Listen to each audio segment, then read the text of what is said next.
आज तक हमने ईमान को महसूस किया ही नहीं है। आज दीन की मोहब्बत दिल से निकलने की वजह यही है। अल्लाह के रसूल हमें खुशखबरियाँ सुना रहे होते थे जब मुअज्जिन अजान कहता। माशाअल्लाह, ईमान ताज़ा हो गया है क़ारी साहब की तिलावत सुनने के बाद, और कुरान मजीद की तिलावत एक अल्लाह रब्बुल इज़्ज़त की तरफ से नेमत भी है। अल्लाह रब्बुल इज़्ज़त हमें भी कुरान को पढ़ने की और इसको समझने की और फिर इस पर अमल करने की और फिर इसकी दावत को लोगों तक पहुंचाने की तौफीक अता फरमाए। मेरे मोहतरम भाइयों, मैं दावत देने से कबल चंद मिनट के लिए अपनी गुफ्तगू को आपके सामने अर्ज़ करूंगा, और हमारे दरमियान हमारे मेहमान हज़रत मौलाना मोहम्मद नासिर मदनी साहब हफ़िज़हुल्लाह ताला तशरीफ़ फरमा हैं। हम उनका बयान सुनेंगे। अल्लाह रब्बुल इज़्ज़त इनके अमलो अमल में बरकत नाज़िल फरमाए।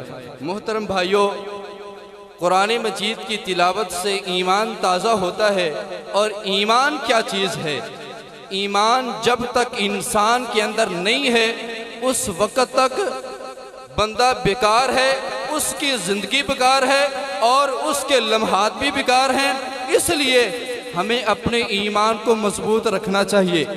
और तीन बातें मैंने आपके सामने अर्ज करनी है कि ईमान का पता कैसे चलेगा, ईमान की हलावत और ईमान की लज्जत और ईमान की मिठास हमें कैसे महसूस होगी।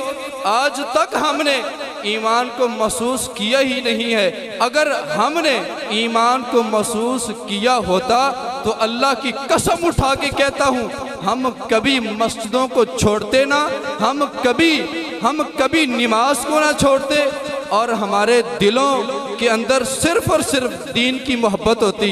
आज दीन की मोहब्बत दिल से निकलने की वजह यही है कि हमारे ईमान कमज़ोर हो चुके हैं। सबसे पहली चीज़, जो बंदा अल्लाह के प्यारे नबी इमामुल अंबिया जनाब मुहम्मदुर रसूलुल्लाह सल्लल्लाहु अलैहि वसल्लम ने इरशाद फरमाया, अगर तुम चाहते हो कि मैं ईमान की लज्जत को, ईमान की मिठास को, ईमान की हलावत को महसूस कर लूं, उसका जायका चख लूं, तो तीन बातें अपने जहन में मुनक्किश कर लो। तीन बातें मुनक्किश कर लो। कितने भाई खड़े हैं, मेरी बात को तवज्जो के साथ सुन लेना।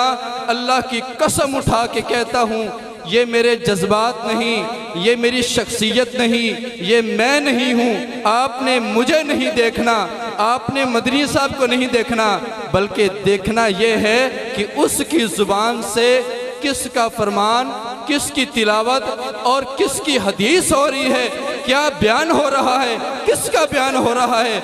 उसका नाम है इमामुल अंबिया जनाब मोहम्मद रसूलुल्लाह सल्लल्लाहु अलैहि वसल्लम है।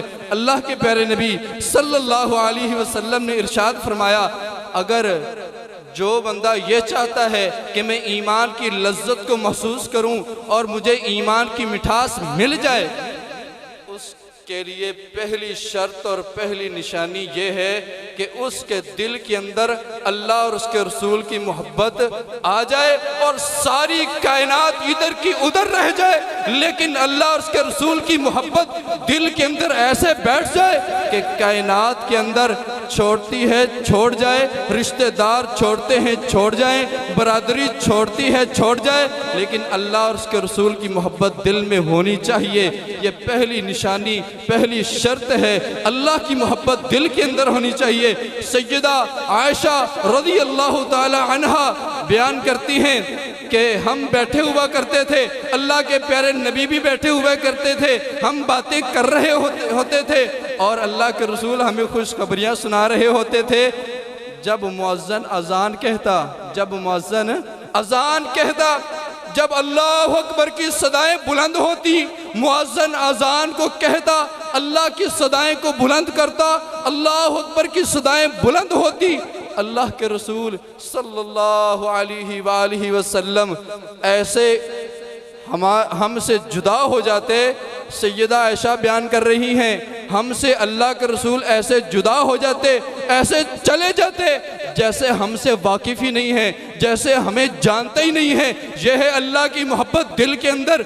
आज हमारे दिलों के अंदर कितनी मोहब्बत है, ये हमने रात को जब जलसे के बाद, कॉन्फ्रेंस सुनने के बाद, तकरीर सुनने के बाद चारपाई पर बैठना है, हमने गिरेबान में जा करके देखना है कि हमारे दिल के अंदर अल्लाह और उसके रसूल की मोहब्बत कितनी है। जब अल्लाह अकबर की सदाएं बुलंद होती हैं, क्या हम अपनी दुकान से उठ करके, अपने घरों से, अपने नरम गरम बिस्तरों से उठ करके मस्जिद आते हैं कि नहीं आते? और साथ में यह भी आपको बात अर्ज कर दूं, हमारा ईमान कैसा है? इतना कमज़ोर? आप मुझे बतलाएं कि हमारा ईमान, जो ईमान तुम्हें दुकान से उठा करके, जो ईमान तुम्हें घर से नरम गरम बिस्तर से उठा करके मस्जिद नहीं ला सकता, मुझे बतलाओ ये तेरा लूला लगड़ा ईमान ये तुम्हें जन्नत कैसे ले जाएगा?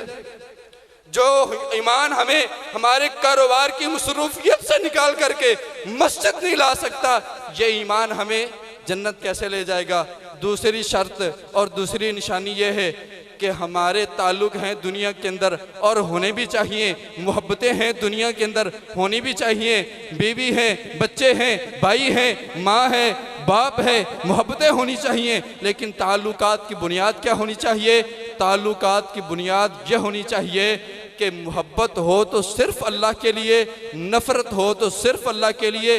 दुनिया का सबसे बेहतरीन और चोटी का अमल यह है कि तुम्हारी मोहब्बत हो तो अल्लाह के लिए, नफ़रत हो तो फिर भी अल्लाह के लिए। तीसरी निशानी, मैं अपनी बात को ख़त्म करूं, तीसरी निशानी यह है कि तुम कुफर में लौटने को ऐसे नापसंद करो जैसे तुम आग में चले जाने को नापसंद करते हो। तुम्हारे दिलों के अंदर कितनी नफरत है कि मुझे आग में न फेंका जाए, इसी तरह तुम्हारे दिल के अंदर ये नफरत हो कि कुफर में लौट जाने को इतने तुम नापसंद करते हो, आलम कुफर को तुम नापसंद करते हो। ये तुम्हारी ये तीन निशानियां अगर तुम्हारे अंदर मौजूद हैं तो तुम ईमान का जायका चख सकते हो। अल्लाह रब्बुल इज़्ज़त से दुआ है, अल्लाह हमें अपने ईमान को मजबूत रखने की तौफीक अता फरमाए।